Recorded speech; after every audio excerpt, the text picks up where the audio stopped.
It's starting. I think. Up, everybody? Welcome back to the Survivor Now podcast. Hello, everyone.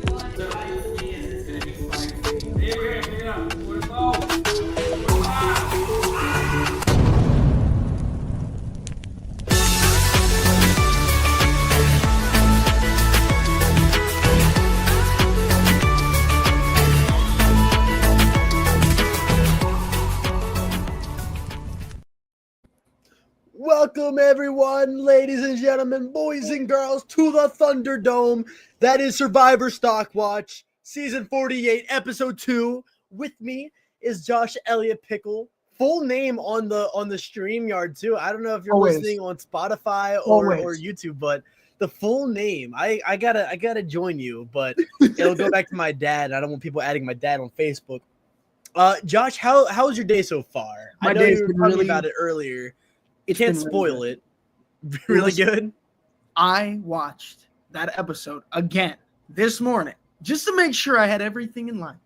Just to make sure that everything that I watched last night actually happened. And wow. What episode? What a season. I feel like these first two episodes, we've really gotten the game. We've seen Survivor. It's not just the social game. People are playing hard, and I love it. Yeah. I feel like, there's nonstop action. I feel like even like the more inactive tribe, the Siva tribe, I feel like they have a lot of coming and going. And I think the word to really describe the three tribes right now is very dynamic or very complex, I would say. I think there's a lot of worry happening. A lot of, I don't know where this roller coaster is going to take us. We may have some ideas, but it's like the Vula tribe, they're just dysfunctional 100%. The Lagi tribe, they are complex. Do you think they're dysfunctional? Because I would say that to a certain extent, all of their ideas, maybe not ideas is the right word, but like everybody has their own agenda in this game, especially on the Lagi tribe. And it's going to be really interesting to see how everything all plays out.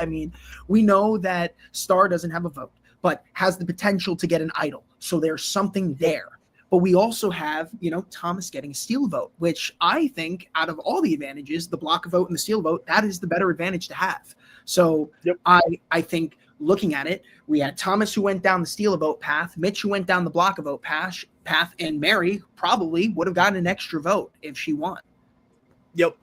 So I think say that. Yeah, sorry. and poor Mary, by the way. We'll get to Mary when we get to Mary, but poor Mary, that was a rough challenge. Being on the bottom at two pivotal tribal councils, one of them not even having a vote. That's gotta like in that moment, Mary must have felt like, it was her time. So when Mary comes back, I see a lot of gameplay. Mary's on the bottom. Mary knows they're the next to go 100%. It's time to go find that idol. It's out there. Oh yeah, especially now that they know that Sai flushed the idol as well. Not Sai, Say. That's my apologies. Yeah, she said it felt like a death sentence. What's up, Gemini? Welcome to the stream, by the way. But yeah, no, and we'll get to more about Mary.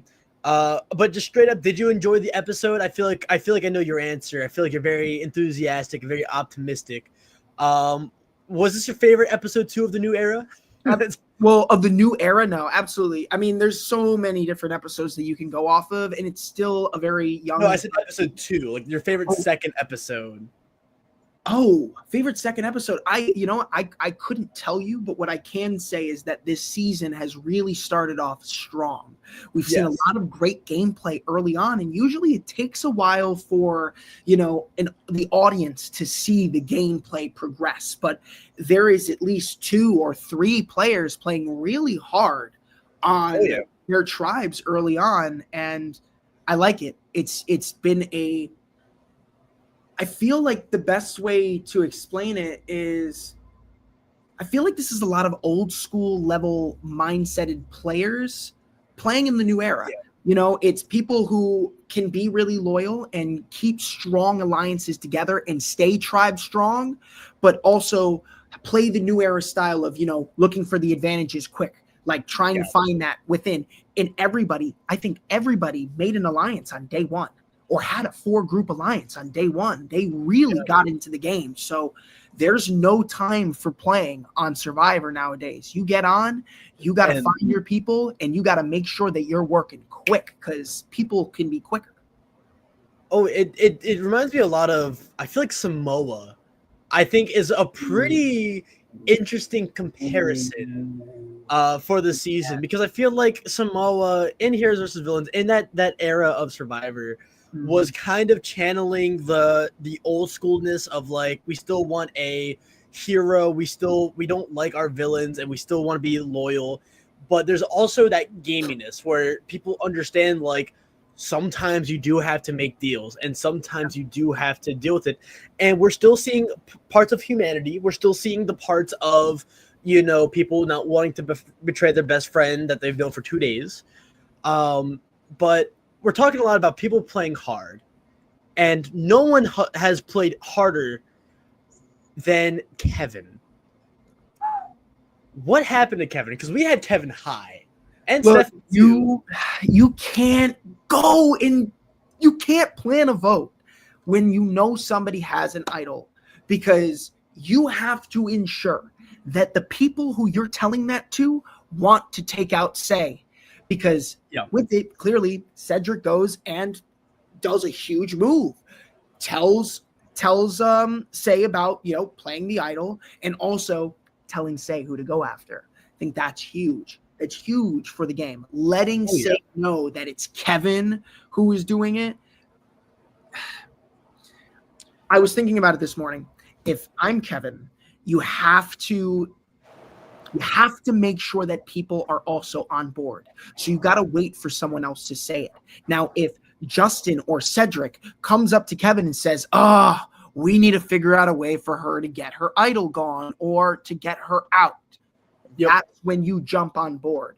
But you came to a group of 2 guys hoping that they would stick with you and suggested a plan that none of them came to you with how do I separate this? There's a lot of head nodding, right? When you head nod, that's not an agreement. You need to make sure that you are integrating yourself in a way that people also are agreeing with, if that makes sense.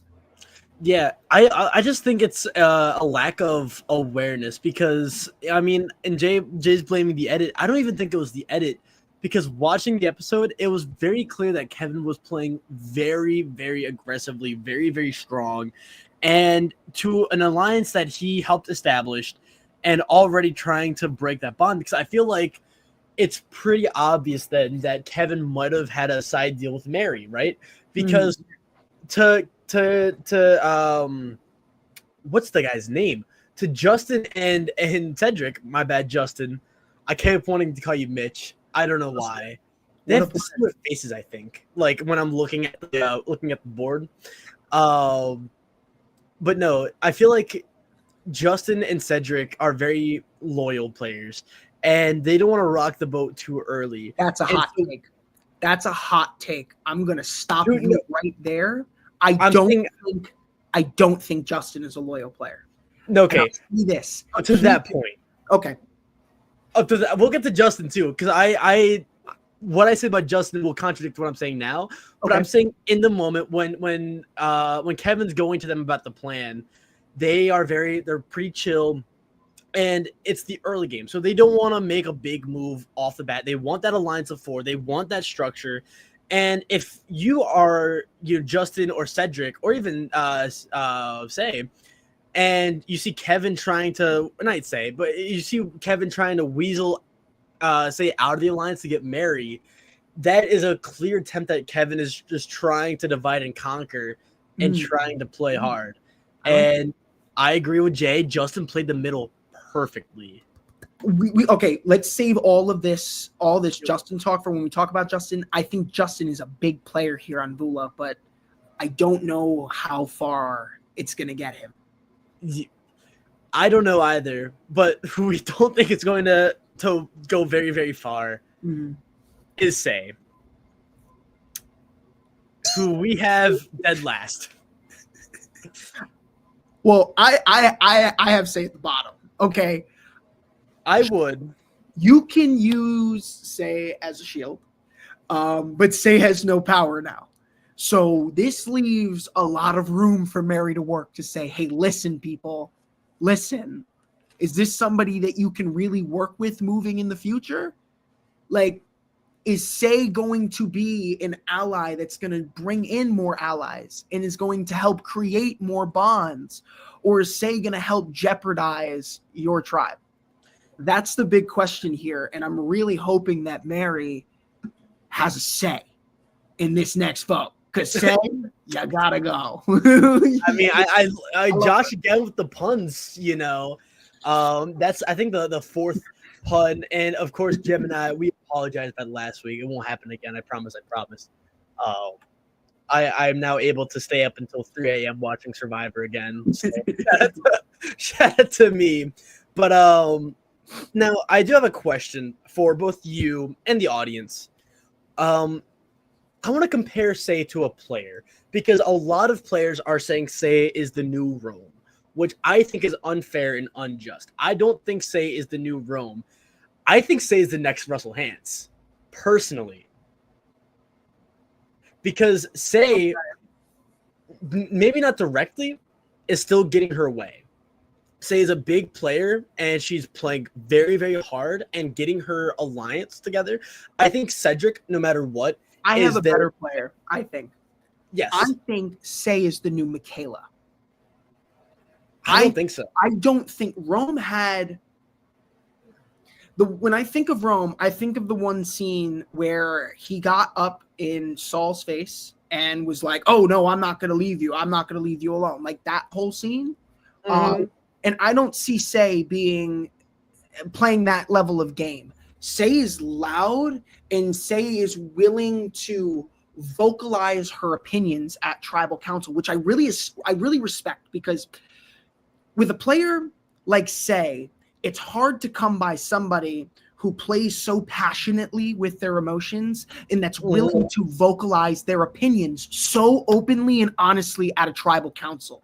I feel like these past two votes, you knew where Say was going, because Say was always in a way talking down or speaking against the people that she was open to voting. And somebody who reminds me of that is Michaela. Michaela was great at tribal councils and was great at vocalizing her opinions, even if those opinions may have been controversial to some others on the tribe. And I love Say. I love her as a character on this season, but I think she's created a little bit too much damage. And with a player like Say, it only creates more paranoia on the island. That's my pick. I can kind of see where you're coming from with Michaela. I just think Michaela is more level-headed than people will ever give her credit for. I think especially MVGX Michaela, I think she had her beef with like Brad Culpepper and JT in Game Changers. But I think with Say, it's hard to tell, because I think part of the reason why there's a lot of vitriolic discussion with Say is because of just how overexposed she is in the narrative.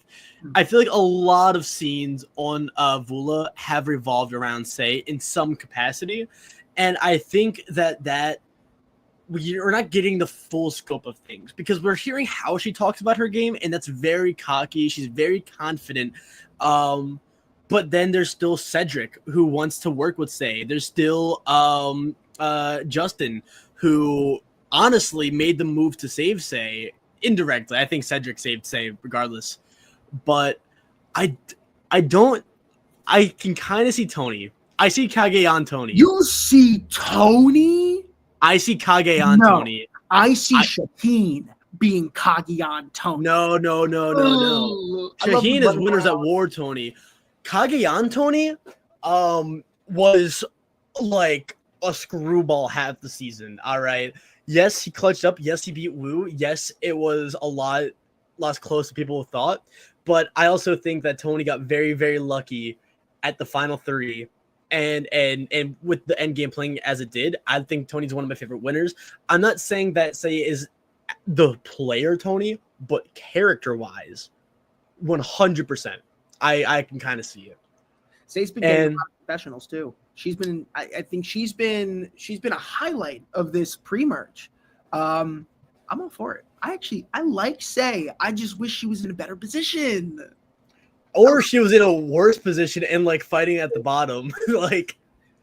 And Jay is disagreeing, but we'll get to Shaheen way later down the line. Shaheen, I feel, is a little bit more honest and loyal and not willing to take a bigger move. But I see Shaheen being as big of a player in the merge as Tony was for his seasons. That I think we're just looking at it. I think you're viewing Tony the player, and I'm viewing Tony the character. I think that's kind of the disconnect. Okay. Speaking of Tony Vlachos, let's talk about Cedric, who, as we know, is the next Tony Vlachos reincarnate. And we can kind of talk about Cedric, as well as bringing up Seiya a lot, because I have Cedric last. I think that he's not winning Survivor 48. I don't have anyone like eliminated yet, but Cedric would be the first because he has been getting no confessionals. Like his position has always revolved around Say in any capacity, except for when he lost the reward challenge early, or the immunity challenge. And I think that Cedric is just not going to get the most amount of confessionals this season. I think he's going to be a loyal player. I think he has it in him to shake it up, as we saw with Saving Say, but I don't see him having a killer instinct.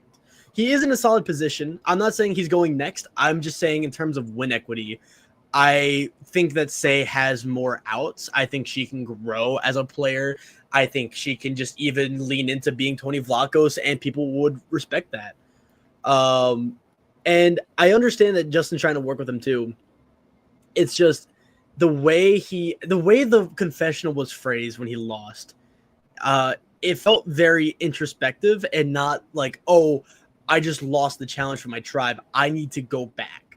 You know, it felt kind of like Colby Donaldson in Heroes versus Villains. You know, I see it. You see it? I see it. Well, like here are my thoughts. This is what I guess. I think, sure, Cedric is probably in the best position on this tribe, and when you look at it, I have Cedric at number 2 in terms of tribe ranking. I think Justin's at the top. Cedric is going to be the most loyal. He's going to stick with Say, and he's probably going to keep with her. In a 4-person tribe, 2 votes is already half. You can tie the votes, go to rocks. The person who I feel like has the biggest chance to flip would be Justin. I feel like Justin has the most power because he's played the middle so well that Mary is probably going to go to him first in the next episode.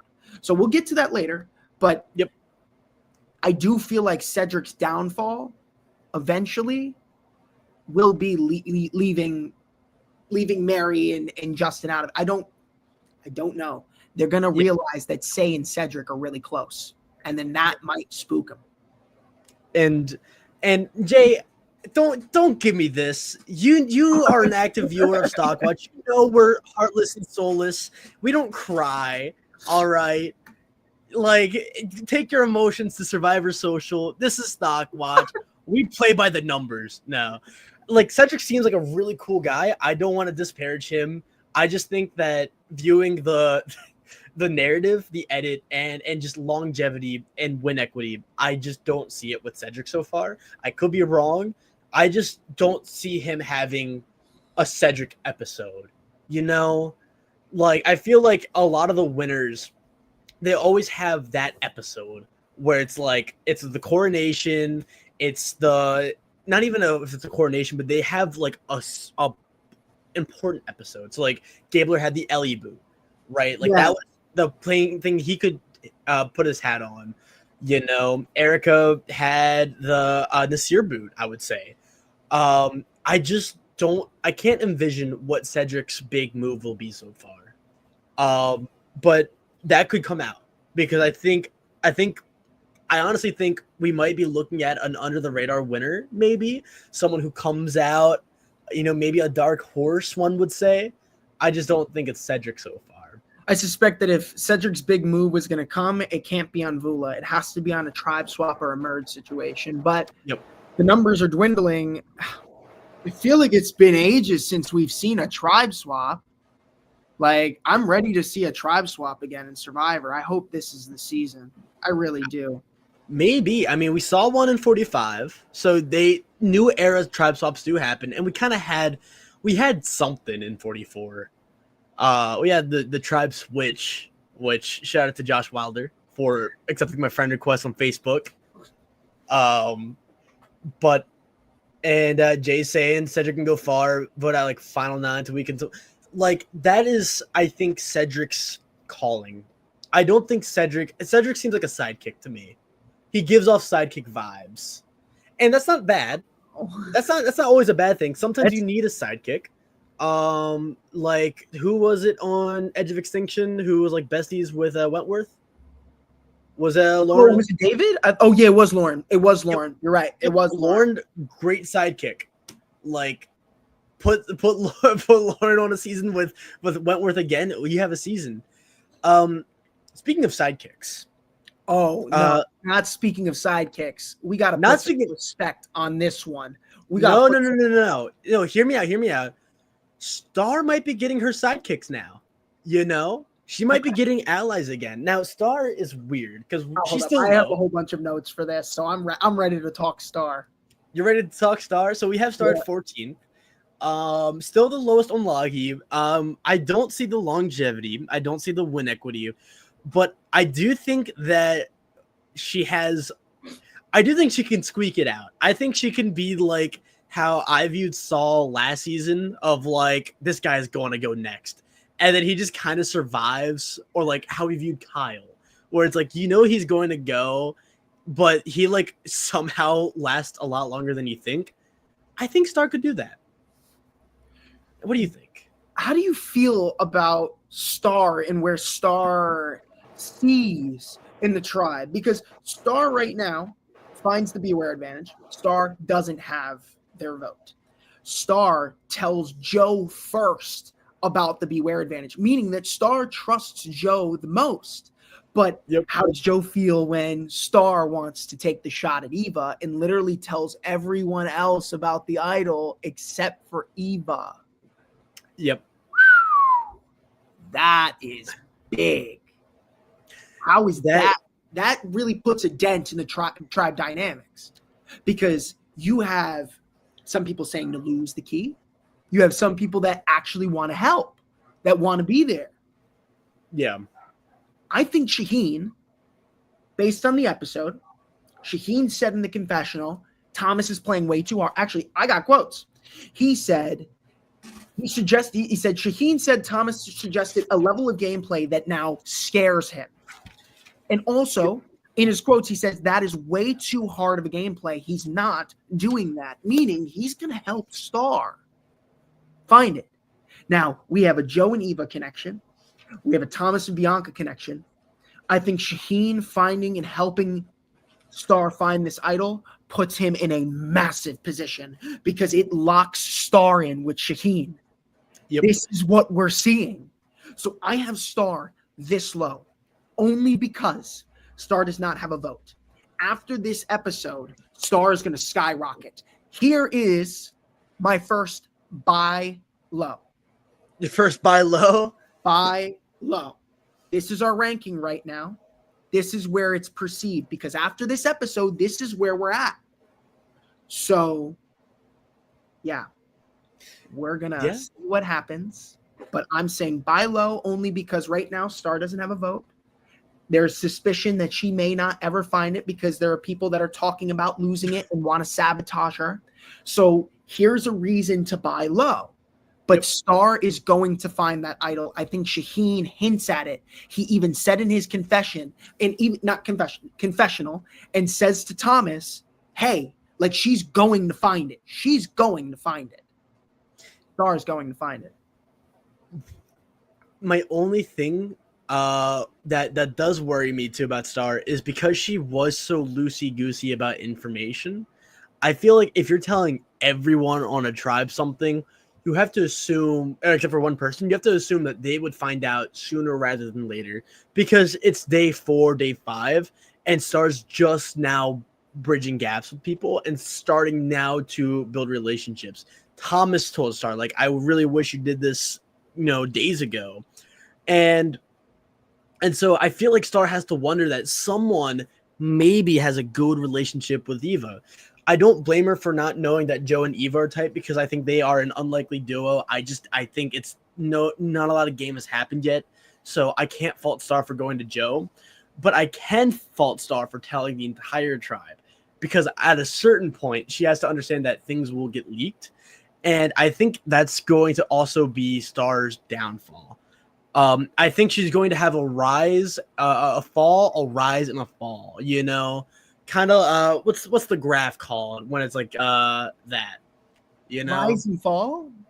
I don't know. I was never a bell curve. Is that what that is? Yeah, the bell curve. I think that's Star's trajectory. Okay. Maybe she's the next Venus. I mean, time will tell. But Venus on 46 was a time to be alive. Speaking of time to be alive. Ooh, Speaking of, let's talk charity. Let's talk charity. So, you want to start with charity? I want you to start with charity because charity is your go-to player. Charity was very high on my list. I really like charity. I think with this edit, in this being, I believe the first SIVA member of the evening. Yep. Charity's quite literally on the bottom. But here's where I think Charity could excel. Charity is another buy low for me right now because Mitch kind of pled his allegiance to her. In this last episode, they had a really good conversation, especially after finding the blockabout and being honest about that. Mitch is in a power position, right? And considering Charity moving forward could potentially be in the future for SIVA. I just feel like out of all the tribes, the Kumbaya tribe has been SIVA this season. It really has. They really have not drawn a line, too much of a line in the sand, I would say. And I think it's looking really positively. I really do. So I want to say I have a hard time just placing SIVA because I can see everyone in the tribe going far, except I also don't. Like, I feel like I don't think I see any SIVA member going to the finale, straight up. I think they get extinct long before. Like, what's an example of that kind of tribe where, like, they just kind of lose all their members early on? Oh, Tika? Like Tika Naganu? No. Like, this is going to eat thinking at about me. Morgan tribe, maybe Pearl Islands Morgan. They lost a lot really early in the beginning. Or not lose a lot in the beginning. I'm just saying, like, once the merge happens, I think Nami is a good example of SIVA. Okay. Because Nami, like, they only lost Randon early on. And then the second the merge happened, they just got voted out one by one.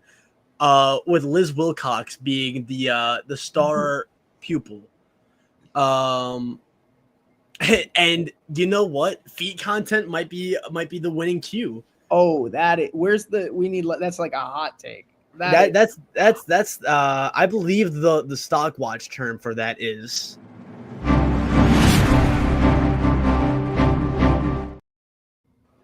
And that's to segue into a crackpot theory I have.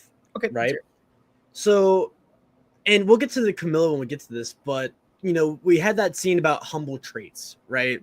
About Charity sharing about her feet, and then there's also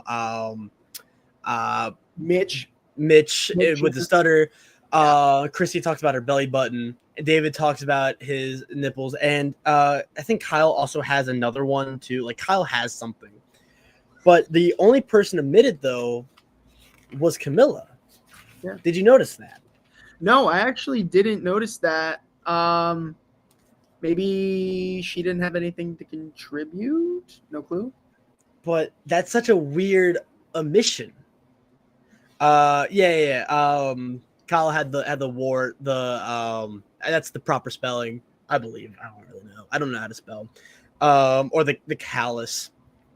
But we'll get to Camilla when we get to Camilla, but that to me is like a very weird thing that I picked up on, but that's a very like hidden detail under the radar. And I haven't seen anyone talk about it yet. But back to Charity. I do think there's room for Charity to make a deep run. I think I view her kind of like Cedric in a way, where it's like the ceiling is a little high for Charity. I just think realistically and logistically, I don't see her reaching like endgame. I think we'd have to see what happens moving forward. I'm still really rooting for Charity. Me too. Like her as a character, but if something shakes up and switches up the dynamics of this game, I think that could be a massive saving grace for Charity. I'm still on her, but right now maybe it's like a borderline buy low, I would say. I would say it's definitely a borderline buy low if you really want to take a gamble on Charity, but a safer option would definitely be Star. I'm really high on Star being a serious buy low contender for the stocks. Speaking of buying low, let's talk Bianca. You have Bianca at 9.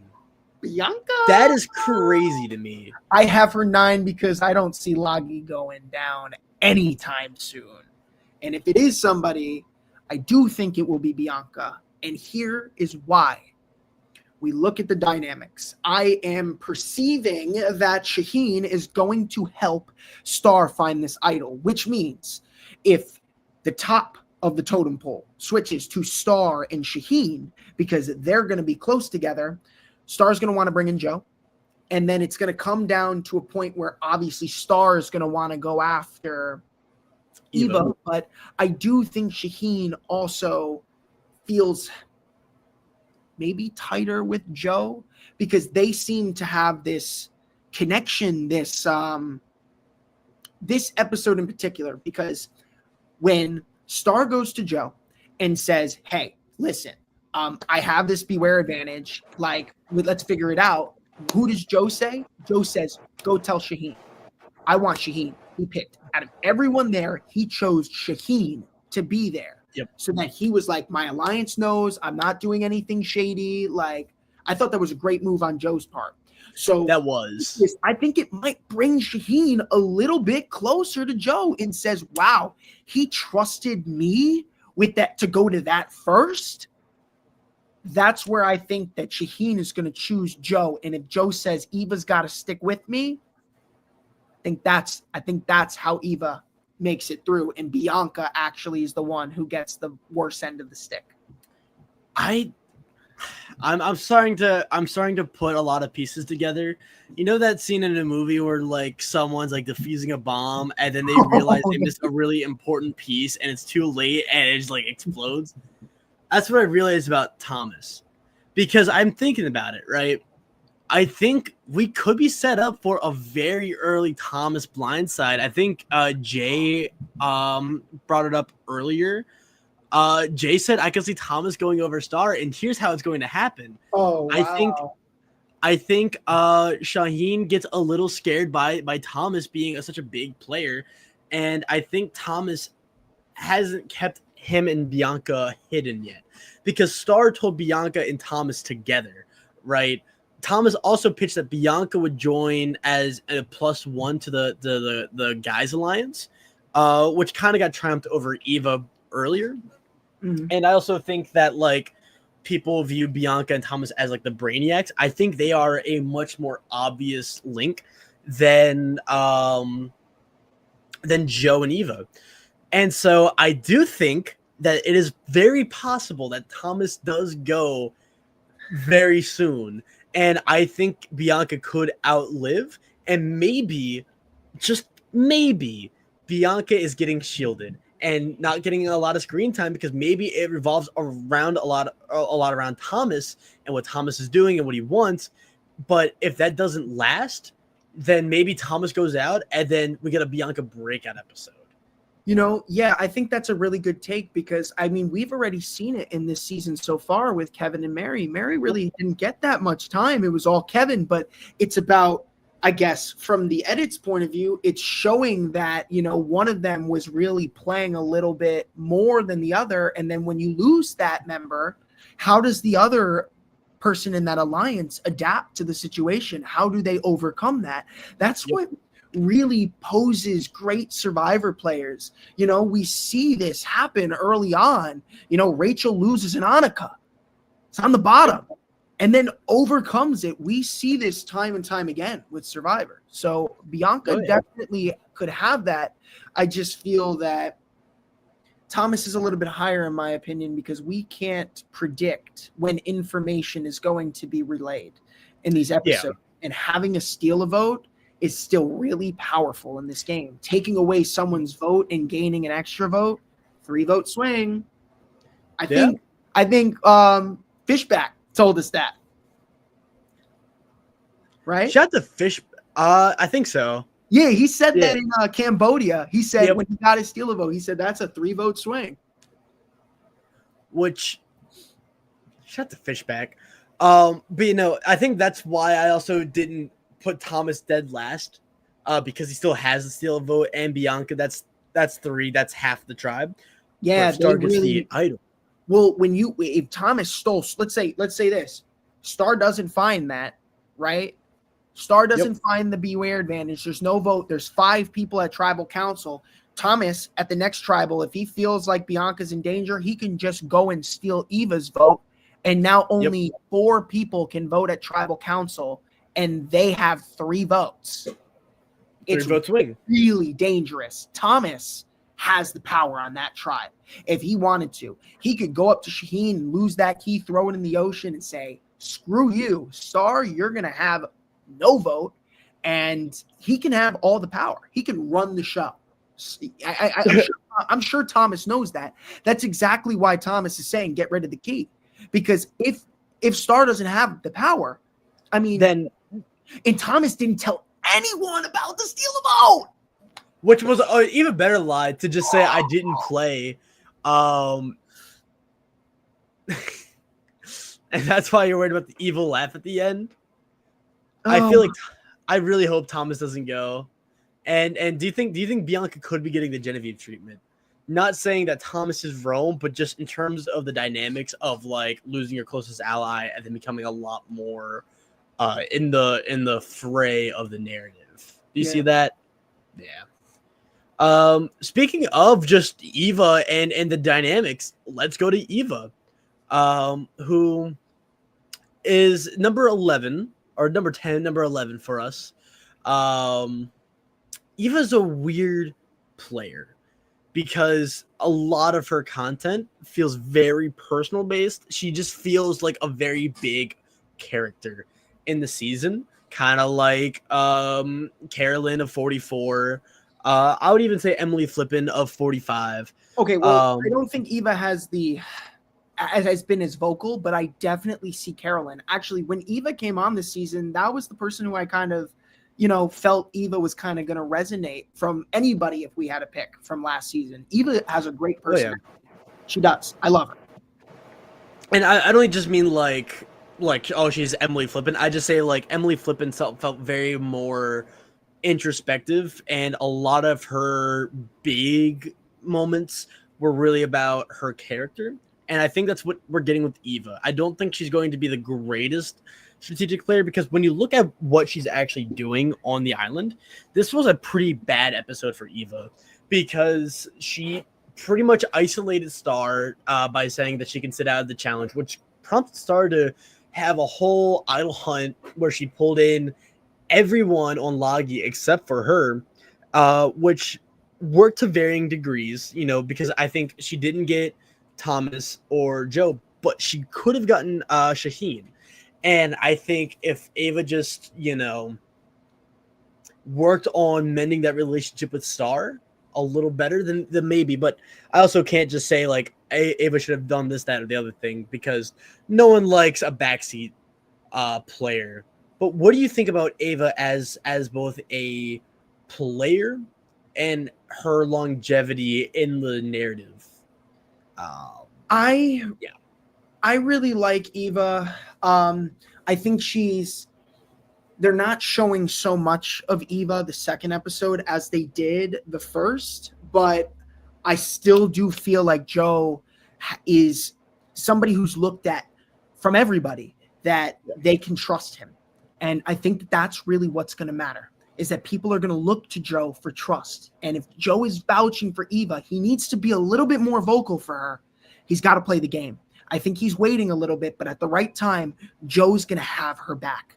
He knows what's the right thing to do. They wouldn't show us this in the edit on episode 1 if it wasn't going to mean something. Yeah.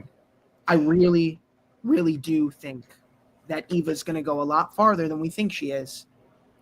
And I don't know. I'm waiting to see how it all plays out.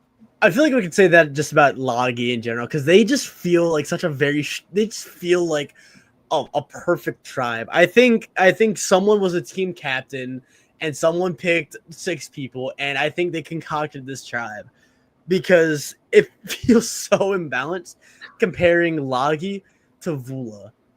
No offense to Vula. Yeah, I don't see Ava as the Edgic frontrunner. I think Shaheen is the Edgic frontrunner, personally. And we'll get to Edgics down the line, down the pipeline. Sorry about that. Oh, good. For whatever reason, I think the ghost of Kevin or Stephanie maybe wanted to start choking. Speaking of choke, let's talk David. Oh! 10, 10, 10. I'm seeing triple 10s right here. 10, 10, 10. That's David's his stunt performance ranking, you know. Oh, like that's the judges right here. That's the 10. We're giving him 10 all on the board. 10 out of 10, David Kine. I don't know how I feel about David. Like he's such a big personality, but is he playing the game?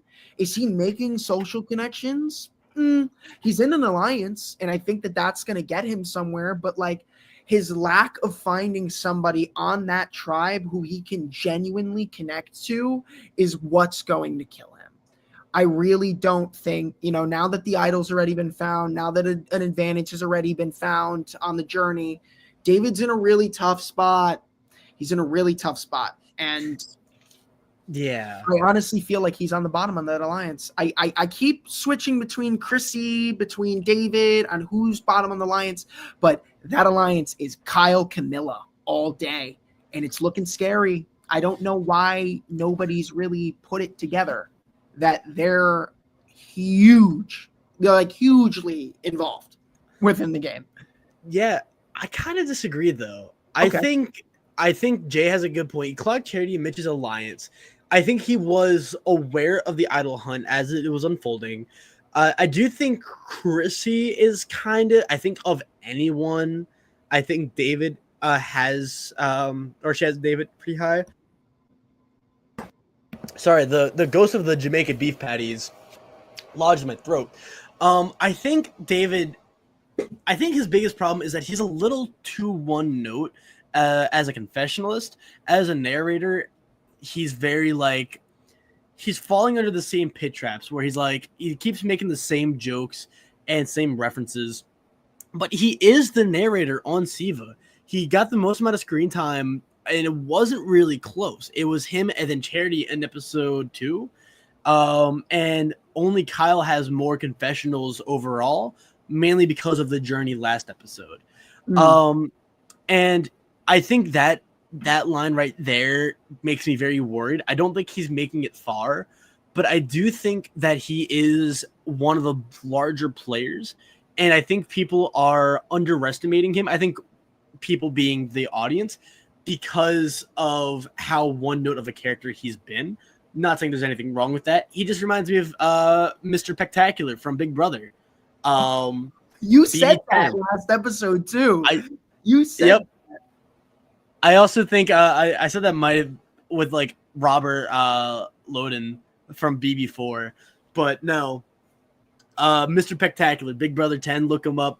That is David Kine right there.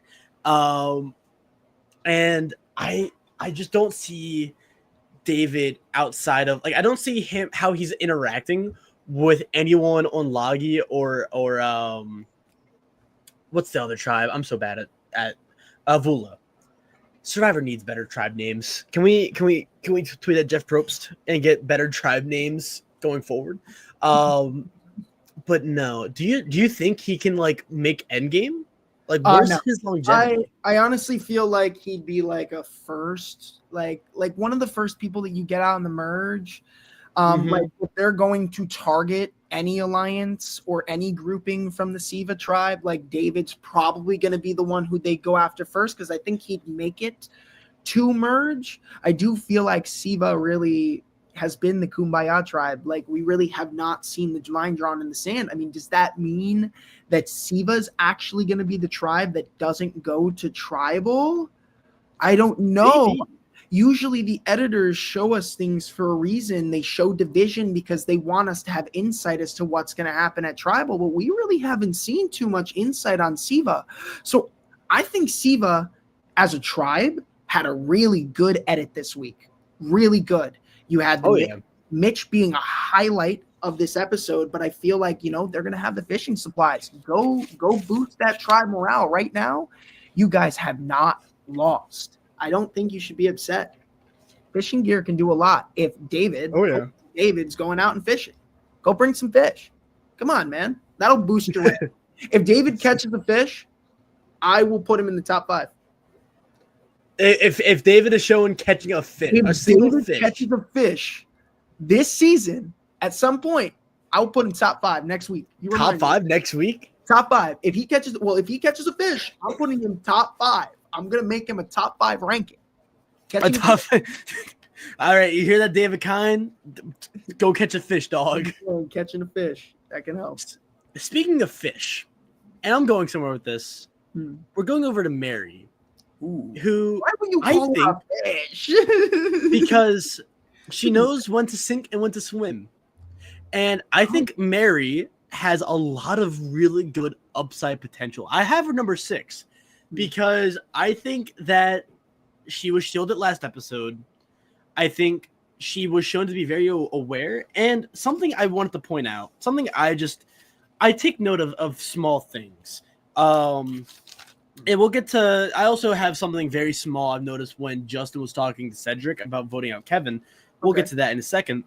But the episode opens with Mary saying that she doesn't really know what all happened, but she knows that she threw out Say's name, and she knows that Say is not going to forgive her. She knows that it's foolish, and that no matter what, she knows that she pretty much burnt a bridge with Say.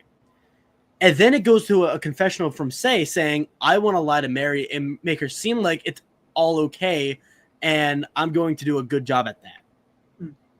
I think that was shown deliberately by making Mary seem like she won that interaction. I even wrote in my notes that she won the intro with that, because I think that is such a not crazy. I think that's just a very specific way to phrase that. Because I don't think that was that important.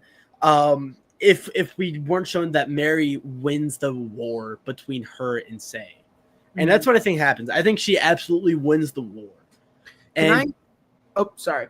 Yeah, no, I was just going to, the Mary cheated in the challenge by swimming through the boards. Do you agree, disagree? Oh, I did see that. Oh, okay. You know what? You're not the only one, Gemini. You're not the only one, because the video told you were supposed to go all the way underneath, underneath, and she didn't. I saw her go right through. So I saw that. But you know what? Hey, if they don't call you out on it, do it. You're all playing for $1 million. Come on.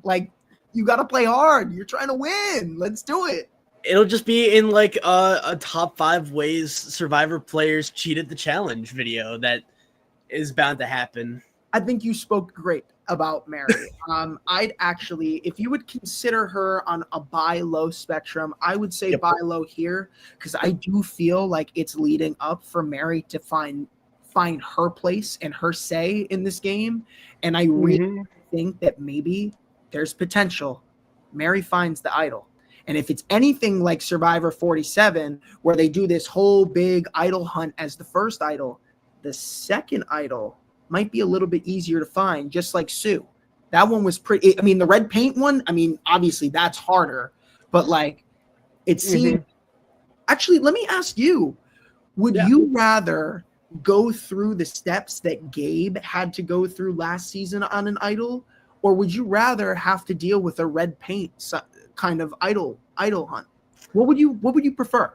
I forgot what Gabe had to do last So season. remember, Gabe had to find the hint to the box, and then it gave him one for the first tribal, and then there was a 2 tribal idol, and then it went down to or like 3 tribal. I don't know. It had levels to it. Would you rather do it so that you can do the levels to it, or would you rather do something that's like as vibrant as like red paint on an island?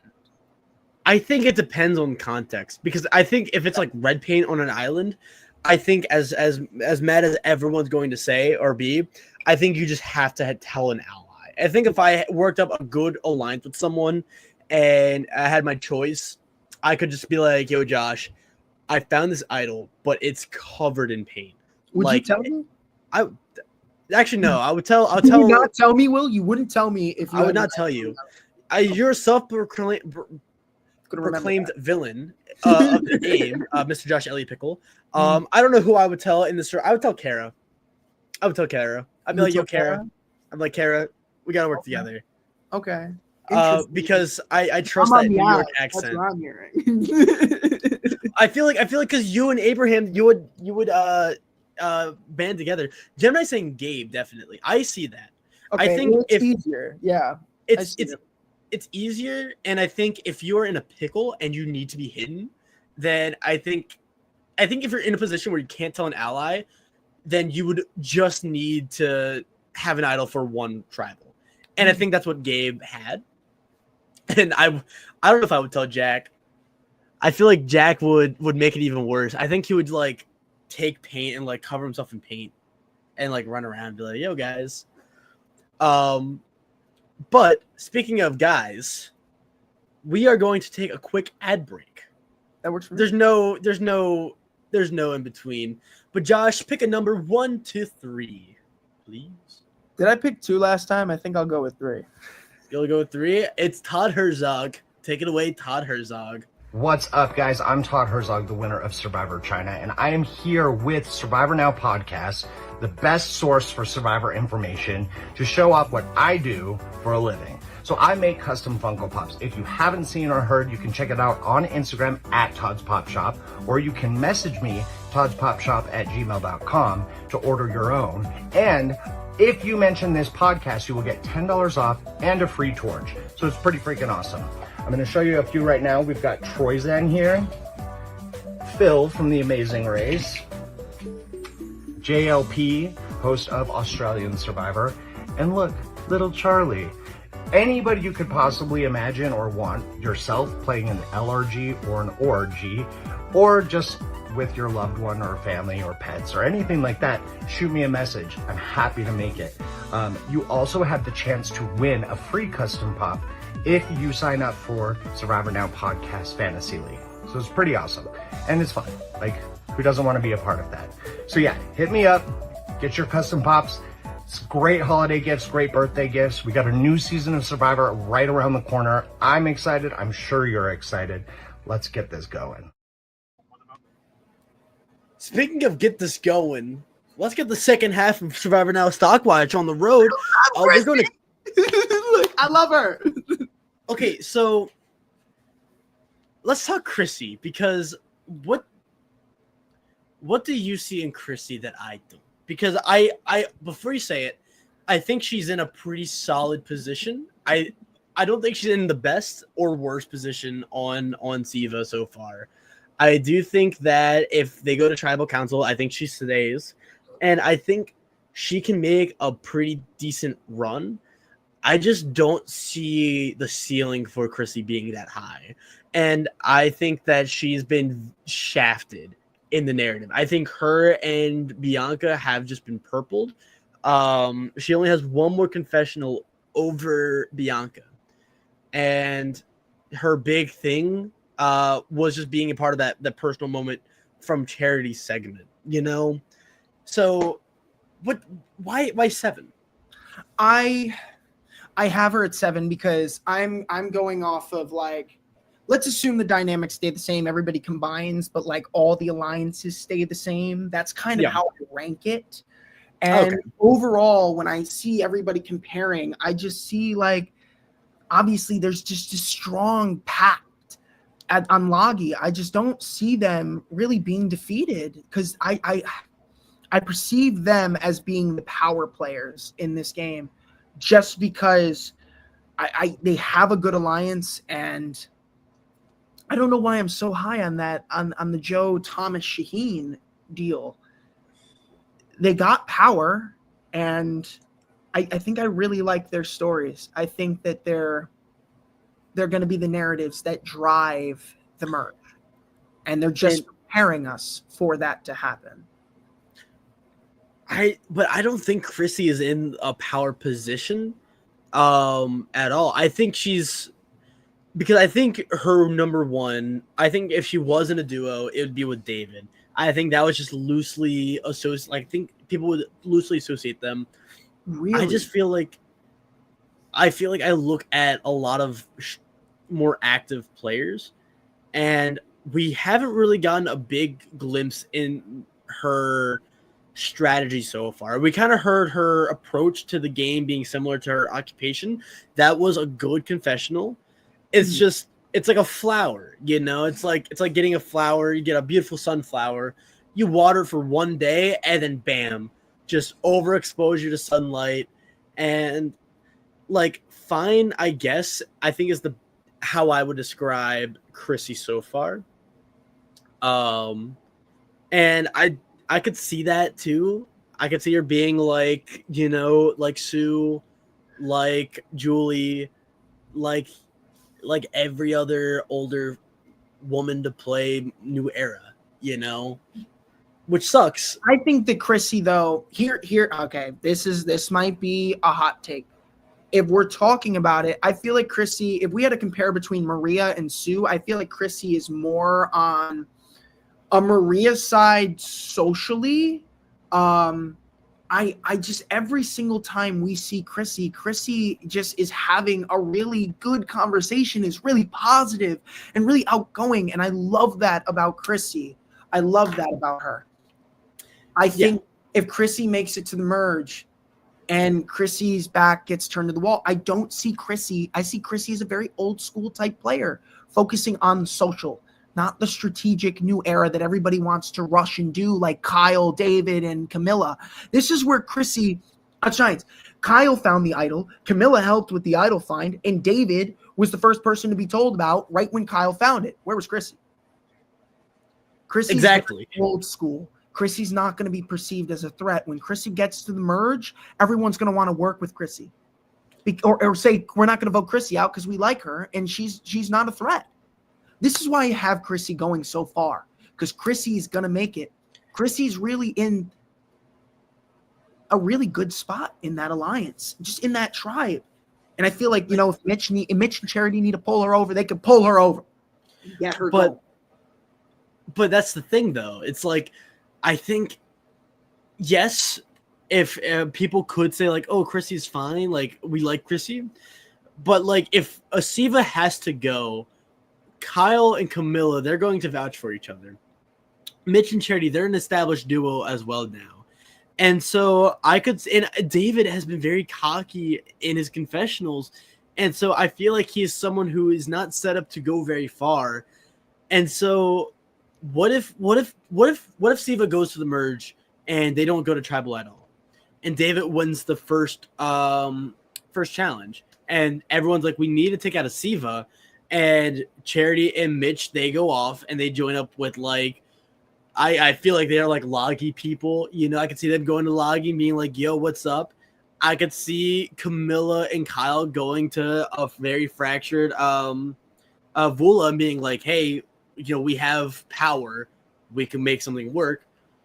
I just feel like Chrissy could get left behind, given the dynamics, because it's like, if they go to tribal too, it's like Camilla and Kyle, they're not married to this alliance of forward. They could join up with Charity and Mitch, especially if David is going to throw Mitch and Charity under the bus, you know? And so who knows what can happen. And I feel like we just haven't heard enough, personally. I like Chrissy. I do too. I'm gonna hold off on her. I need to wait. Let's wait. Let's see. I feel like the big move is coming. Not yet, but Chrissy's in a really good spot. She doesn't need to make one yet. She'll wait. And she'll attack when the time is right. Speaking of attacking and not waiting, we're going to Justin now. I'm Justin number 5. I've been waiting to talk about Justin all day. Me too. I've been waiting to talk about Justin all day. Justin, you're playing the middle perfectly. You're playing the middle so perfectly right now that you played yourself up to the top. I mean, he's been in every major conversation. The Kevin and Justin conversation to say, hey, let's do Steph. The Justin Cedric conversation. Hey, let's do Kevin. Justin is always that one guy that you can trust. Just like, oh, yep, don't mind me. You could trust me. Yep. I think he's going to be like that at the merge, unless they're just like, oh, let's target something. I hope Justin isn't just that one person who just gets bing. They just shoot him right at the merge and he's gone, because I feel like Justin can carry this on to the merge and just set him up in just a perfect spot. Yeah, I think Justin. People are saying that he's not getting enough screen time. He isn't. For how good he's playing right now, he isn't. But that part of me thinks that's intentional, because I think if he is the winner, if Justin is the winner of Survivor 48, first of all, I don't think they're going to give him the most amount of strategic content right off the bat, because no one wants an obvious winner. New era, they try to hide the winner a little bit, and I think of it, I like a lot of the criticism he's getting, it's the same thing Rachel was getting last season. When Rachel Ongata was there, I had her pegged at number 1, like the entire pre-merge. And, a lot of the rationale of why she was so low for a lot of other people is like, we're only seeing her when it's necessary. She's not getting a lot of personal content. And she was like left out of the Annika vote. And over time, she became a lot more powerful of a player. And I think Justin's getting just enough to squeak by, just enough to where we're always wanting more, but it's never enough. And I think what really turned me on too is that Justin went to Cedric about voting for Kevin. Like, he initiated that conversation. Yes, Cedric told Say about it. Yes, no matter what, Say was going to be fine, and Cedric did the right thing. But the fact that Justin had that killer instinct to go to Cedric and say, we need to consider voting out Kevin, he's a big, powerful player, I think puts him in a good spot with Mary, potentially, because Mary's not going to go to Say, and it makes Say and Cedric seem like a closer duo, because Cedric told Say about the idol, or about to play the idol. And I feel like, it's episode 2, Jay, but this is Justin in a nutshell right now. And it was very to the point. Yeah, I would say that, my girlfriend really knows how to pick up who's going to win and who's not going to win. It's ridiculous. Mm-hmm. It's like she knows. So she's on Survivor Sucks. I'm waiting for her to watch this second episode so that she can give me her insight as to who she thinks, because she's always right. And she picked Rachel. She's been really on point with her picks. Right now, I have Justin actually at the top of his tribe. I think right now he played himself into the power position where, depending on where Cedric and Say go, if they decide they want to move forward together, they're going to ask Justin to vote out Mary. However, if Mary's going to go to anybody on that tribe, her number one option is probably going to be Justin. So I see Justin, no matter what, surviving this next tribal. I don't think he voted out. I think he is the only person I can say right now wholeheartedly that will probably not get voted out. And he doesn't even have an idol. If he finds an idol, oh, wow. Yeah. And I think I also feel like it quells a lot of the fears, because I call a lot of players passive and active, right? And that's because I don't want to call people bad players or lazy, because I think sometimes you need to be passive, sometimes you need to be active. I think Say right now is a very active player to her detriment. I think Justin is passive enough to his benefit. And I think that conversation with Cedric at the very end makes me put a lot of trust in Justin. Okay. Something also I wanted to point out too, something I noticed when they were like shaking hands or like concluding the conversation too, the camera focuses on a spider, on its web. And I feel like that was Justin plotting plotting Kevin's demise. Ooh, you're seeing a little foreshadow? Yeah, could Justin be the spider of the season? Oh, the one that's just wrapping everybody up in his web and then just snaps when it's time to get him?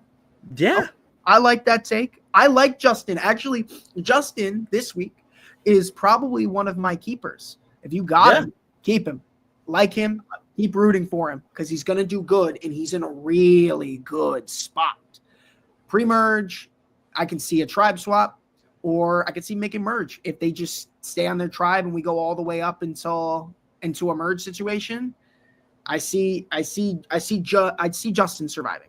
I 100%. Yeah. Speaking of surviving, I think we go over to Mitch now, who I have a little lower, but I think Mitch is always going to be in a good spot. And I know you like Mitch. I love him. So I'll let you kick off the conversation. Well, I don't know. I feel like last week I was talking about, Mitch, Charity, and they had this thing. And I was like, yes, I love this. I love Mitch. I'm so happy for him. I mean, this was his episode. He comes in, he gets his block a vote, he solves a puzzle on the journey, and he gets it by luck. Not only that, I don't think we saw anybody being really overtly negative about him being honest about it. He comes up to the tribe and says, hey, listen, I have a block a vote. When you do that, you're telling the tribe, I'm here to play with this group of people. If we need this block a vote to help gain the numbers at a merge, let's do it. Let's do it. So, yeah, I honestly, I love Mitch, and I have him really high because I think he's going to do it. I really think he's going to go far this game. They keep showing Mitch. They keep highlighting him. Yeah. Please don't take Mitch out because honestly, I think he's my favorite player this season. I love him. Like, I love him. I think that's the only downside to Mitch is that Mitch is such a hero that I see him 100% getting voted out mid to late merge. I see him 100% being the jury threat. 100%. If he gets voted out, it's not because of him doing anything wrong. They're going to be like, we let Mitch at the final tribal council. He wins wholeheartedly. Mm-hmm. And because I feel like the only person that has any problem with Mitch is David. And I think that's mainly because he doesn't like the fact that Mitch and Charity are linking up. And I think he also just thinks Charity is a little sneakier. And so if Steven goes to tribal council and if the Mitch and Charity duo doesn't work out, I think Charity goes. I think, or Steven goes to tribal council. If they go to tribal council next, I could see Camilla and Kyle linking up with Charity and Mitch and voting out, David or even Chrissy. Well, they specifically said that the block of vote 2 also is secret, so nobody knows when they play it. So that could be a surprise. Like, what if Mitch, Charity pull in Chrissy and then say, hey, we're going to block Kyle's vote, and then we're just going to, or we'll block Camilla's vote, and we'll see what happens. I mean, it might spook them, but, they'd have the power to get someone out. Or, they honestly, that's a big play too. If Chrissy or David find out about the idol, they go over to Mitch and they say like, hey, we should flush this idol, play your block of vote on Camilla, have her get scared, have her play the idol, and then vote out Kyle. And that's like a crazy move because then you vote out Kyle and also you flush the idol. But I also feel like you only can really make that play if you have a bird's eye view and you're omnipresent. I don't blame David or Chrissy because do they know about the idol yet? Who? I'm sorry. Who are you saying again? does David and Chrissy know about the idol? I can't remember. Oh, David does, because Kyle went right to David and said, hey, I found, like, right when he found it. David knows. Mhm. I don't know about Chrissy, though. Yeah. So that's a crazy move for David. And no matter what, I see Mitch being an asset. And speaking of assets, let's talk Kyle as well. And honestly, we also have you have Kyle as your winner pick so far. I do. I know I keep letting you take the floor. I'm gonna let you do it one more time, and then going forward, I'll introduce the people. Well, I don't have much to say about Kyle. I just think he's in a great spot. I Yep. mean, he's the only person right now who has an idol, and I'm really considering everything based on like an advantage level of play. I mean, Kyle's in a major 4 alliance on a Kumbaya tribe right now with the idol. That's really good. I'm basing it off of this week. I think right now, if we were to put everybody together and say everything that we know now that comes to fruition is going to happen, Kyle right now is looking like a winner pick. So, I don't know how you want to take that. I love Kyle. I do think he gets outplayed. I think I said this last episode too. I do think that he is I think he's the strongest player on Siva outside of maybe Camilla, but I think he is going to be looked at as a threat early on because I think just look at him. He's sociable, he's nice, and he's smart. I just think he is not going to hold together his threat level too well. I think people could view him and Camilla as a duo, especially if word gets out about the idol hunt as well. But I do think Kyle is doing everything correctly. It's just what is going on in the edit, in the edgic, that's making me afraid. Because I'm a big Kyle fan right now. I like Kyle. They showed a lot more of him this week, which I enjoyed. I think, what? Another good thing that could say, hey, Kyle is, season 48's winner is exactly how he started. Look at how he started this game. Breaking the glass, losing for his tribe to finding an idol. He went from breaking the glass, not getting their tribe supplies, to somehow being good with them, and then finding an idol, being involved in a major 4 alliance. I mean, what more can you ask? It should be a testament to Kyle's level of gameplay that he can come back fully disappointing his own tribe and still be able to recover from it. Usually people like Jelinski or other people who have failed at those challenges, like TK last season. Yeah. Like, no, TK didn't lose last season. Who played TK last season in that challenge? We'll get to it, but it's players like that who come back and that sulking and I lost for my tribe. I'm so down. Kyle recovered from that. He found somebody that he trusted. He found somebody that he could get along with and have a genuine connection with in this game. And look at where it got him. I love Kyle, and I think he's a pretty good pick. I think he's a very safe pick, and it was Asia. It was Asia. I'm so sorry for forgetting Asia. I was still on the Survivor Wiki. I was trying to find it, and I mean, look how that ended with Asia. Yeah, I mean, that's what I'm saying is that, like, sometimes people get so in their head about, I lost my tribe, this challenge. But yes, cool, it's a competitive challenge, physical and sometimes mentally driven game. However, there is a social aspect. You can get out of any situation if you can find people who trust you. That's how you can wiggle your way out of any situation. And Kyle, masterclass. He got his way out of there. He dug himself out of a grave that looked really bad after episode 1, but he recovered. And what's the biggest thing that you can do in Survivor? Your ability to adapt. Kyle you found a way to find a way. And I mean, normally I do like a cutesy transition, but we can also talk Camilla now. I have Camilla number 2, and I feel like I'm noticing some pitfalls and some trends I always do in Survivor where I feel like I overrate players. Camilla is in a very scary spot for me because I feel like the best way to describe her position right now to me is fragile. Because I do see something happening where because she doesn't have the idol, it's Kyle's idol, right? Officially in the rule book. And I do think that potentially people see them as a duo, and I could see Kyle maybe sacrificing Camilla early on. And I can.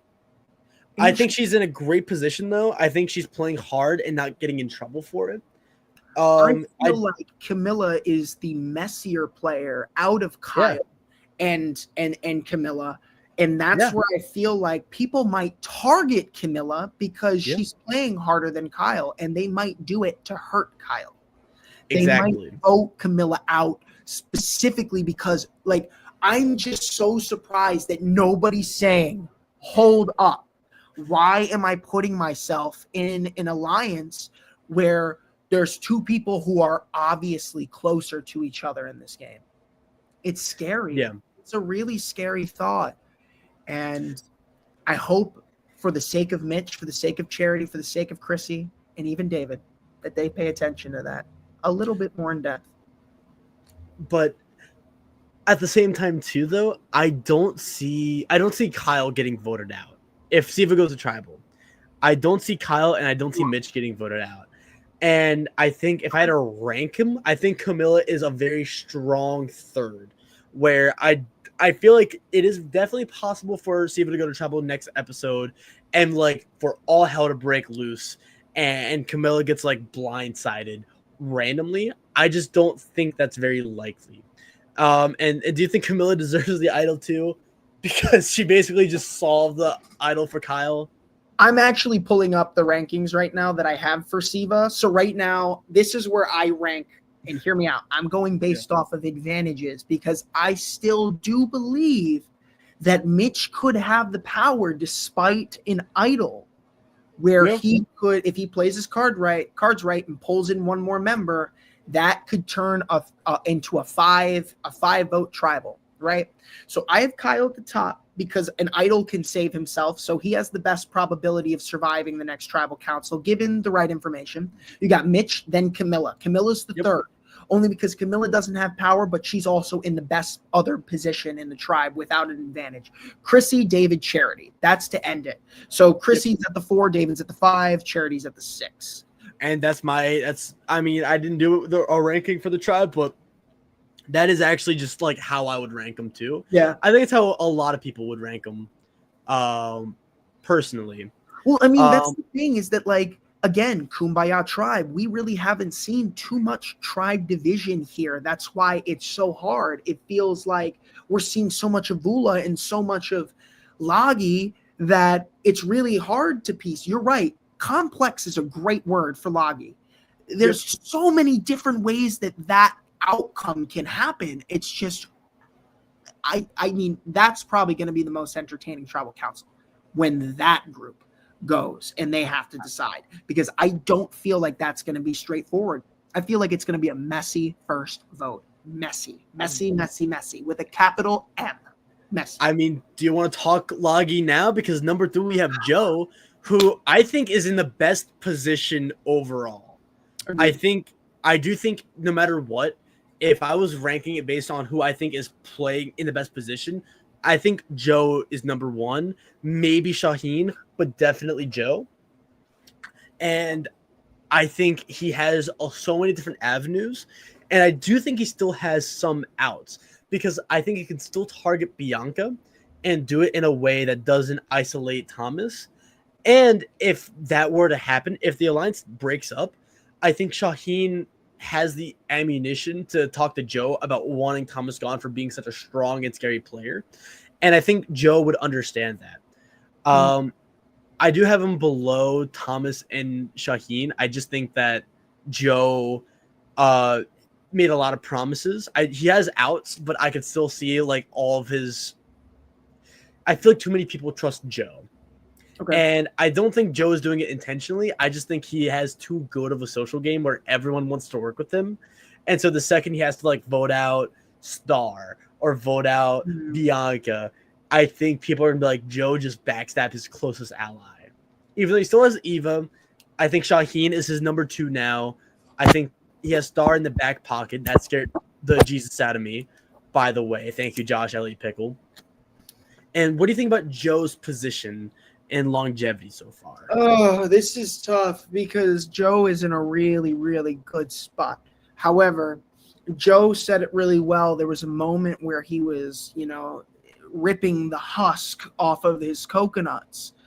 And he was asking himself, like he was kind of like playing out all the scenarios in his head. The problem with Joe is that there are people that look to him as an ally, and there are people that he's promised his allegiance to in this game. And right now, it's really tough because Joe is going to have to make a decision. What's more important in this game? The promises that you've made to the people that you want to play with, or the people that you're most loyal to. But Joe's made a lot of promises to people. He's made a promise to all the guys and also Eva. So he's going to come to this situation of Eva is probably going to be my most loyal ally in this game. However, I made a promise to the boys too that we're going to stick together, and they might at a certain point say, hey, is Eva, more important than us? That's where Joe is going to have a difficult task. It's really hard to be the most likable person on the tribe because everybody wants your vote. And you usually get the most blood on your hands when you're the most liked because people come to you for that support. And I feel like Joe is facing that dilemma on this tribe, is that people seek him as, that person to come to, that person of comfort on the tribe, somebody that everyone can trust. All great qualities to have. I mean, amazing qualities. Joe, again, apologies for what I've said about you preseason. I thought he would be like David in a way. Joe, I think, has the biggest 180 of anyone preseason versus now, at least in modern era. And I think that his emotional side is what's going to do him in. Because again, like what Gemini said, he said everybody thinks I'm with them, and that wasn't intentional. I don't think Joe didn't go out of his way to like cash promises, but it's like Star came up to him like, I have an idol, or I have the Beware advantage, let's find it. And Joe's like, okay. And then she's like, I have to tell, I want to target Eva. And Joe's put in impossible situations, and that could be his undoing.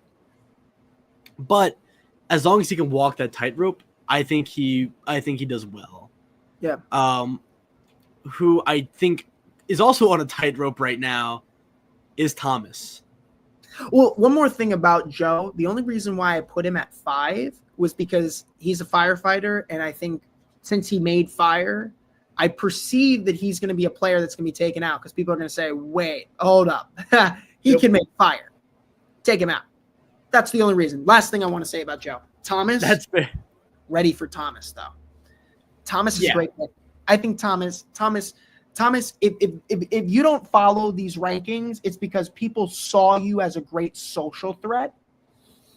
Thomas, I feel like Thomas was probably the strategist of the episode.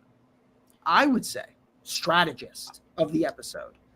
Thomas, really? I mean, that key saying, listen, that's a bold move because Thomas was trying to lose that key so that he had the power on that tribe, because that meant that he didn't have to worry about an idol, and that when Star went, he could steal someone's vote, and then him and Bianca have all the power. He knew that in any scenario, he didn't need to have the idol. Nobody needed to know about the steal a vote, and he was still good.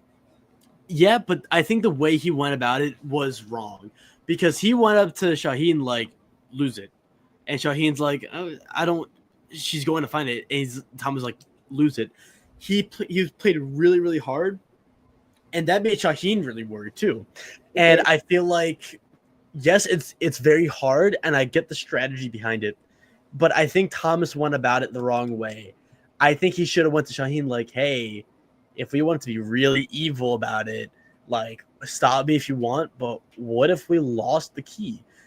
I think that would have been a better way, because he would have been able to gauge Shaheen's reaction, because Thomas still has a lot of cards in the game. It's not over. He doesn't need Star to lose the Beware advantage, because he still has a lot of avenues. And if Shaheen and Star link up, and if Star has the advantage, then Thomas can just try to vote out Eva, which would do wonders for his game, by the way, because then that makes Joe come back to the Guys Alliance. That lets Bianca be the +1 to the Guys Alliance. Star loses her idol. They vote at Star anyways. Or Thomas, Bianca, Shaheen, and Star become a duo or become a foursome, and they leave Joe out of it because Joe could have been a big social threat. Yeah. But instead, Thomas just went a little too heavy-handed with it. And I think I'm judging based off Shaheen being like, I don't trust Thomas as much anymore for playing too hard. And I think that can catch up. That could also be if he is the winner, right? What if he doesn't have this negativity forever? What if that just lasts this one episode and it's that pre-merge negativity that we see in a lot of winners? We saw that with Rachel with her lack of personal content and stealing rice. We saw that with Dee by like yelling at Jake that one time. Jam and Josh got into it. Gabler's entire game was negative edit. You know what I mean? Well, I like Thomas as a player. I think he's got all the qualities that you want in a great Survivor player. He's keeping secrets with his powers. I mean, you don't tell a soul about that. You don't have to worry about anybody knowing about that information. Oh, he's got a great social game. He's a great strategic player. But you made a great point. It's the approach that you come up to Shaheen with. Come up and really gauge his thought. I feel like Thomas came out and was more immediate with his response, almost like it was natural. It came out like boom, it shot out. It wasn't like he had to think about this.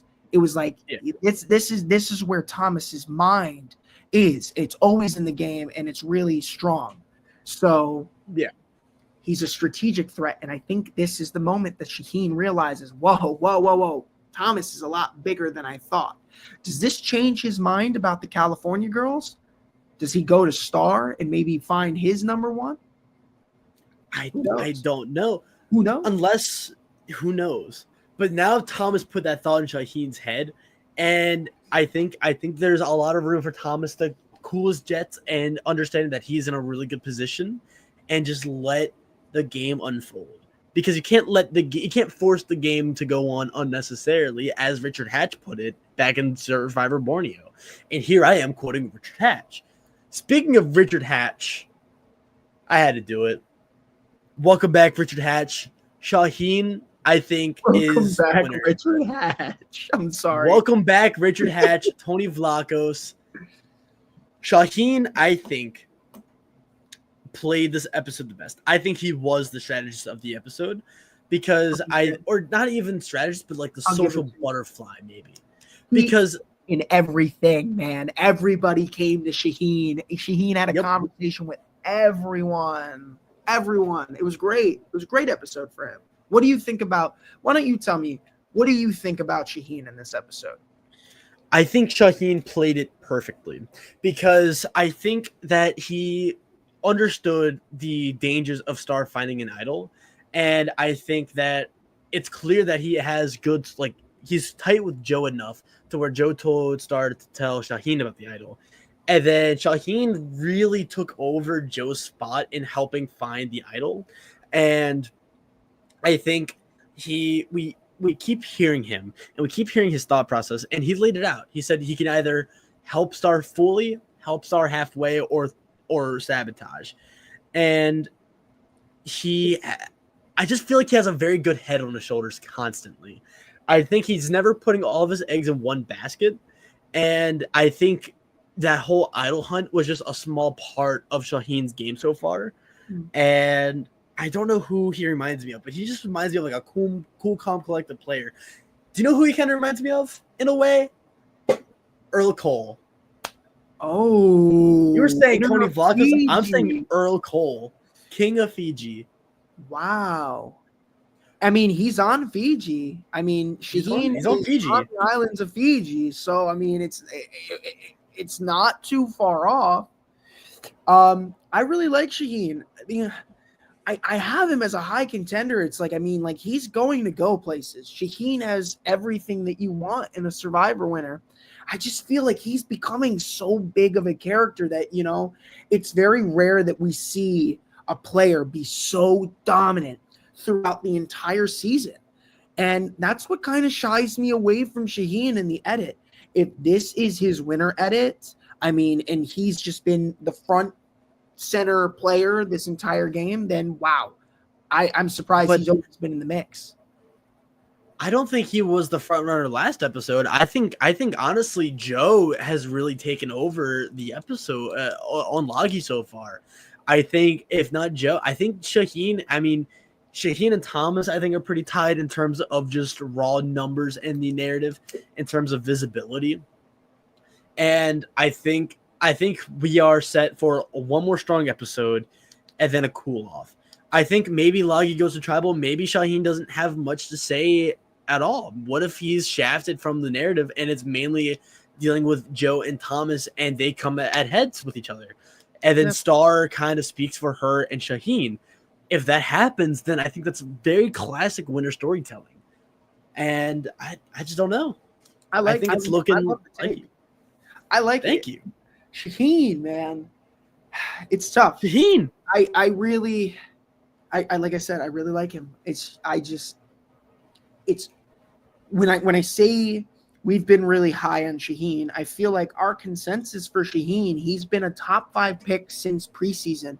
After episode 1, after episode 2, he's been a consensus top 5 pick. It's like we are so high on him, but I feel like he is a player who's going to my third place ranking does not reflect. If Shaheen makes it to the final tribal council, I do not believe he will be third place. I don't believe it. I think he's played a phenomenal game to at least get 1 vote. However, I feel like he falls short here. And when we're talking about who's in the best position in this game, I definitely feel like Shaheen is in the best. He is. Out of everybody, he's in the best position. And I think that might be it, unless there's a hidden 19th player we haven't talked about yet. Come on in. Talk about Will West now. Anywho. Josh, thank you for joining me on Survivor Now Stockwatch. Yes, sir. And stay tuned, too, for Survivor Australia, which is happening in 30 minutes. I had to check the Snoopy watch. And I'm trying to find the buttons. The buttons so I can advertise the other shows. Oh. I think Randy took them away. That's really funny. Anywho. Thank you, Gemini 2, for joining. Thank you, Jay, as well. And to any viewers who are not active in chat. Yeah, I think if I am correct, tomorrow is Survivor Social. Saturday's got something for you. And then I think more Australian streams. And then Wednesday's the recap. Honestly, Gemini, you are all good. I cannot talk anymore. I've been talking all day. And yeah. I think we're in for a wonderful night. Right? It was a brilliant episode. I would honestly talk more. Oh yeah, and I think episode 3 is going to be a great episode. Episode 4, though, it's going to be the one to look out for. Oh, okay. So we'll get back. Remember, I'm going to go back on episode 4. I'm going to say, remember, this was the one. This was the one. This is it. The season defining episode is episode 4, guys. Take care. Bye-bye.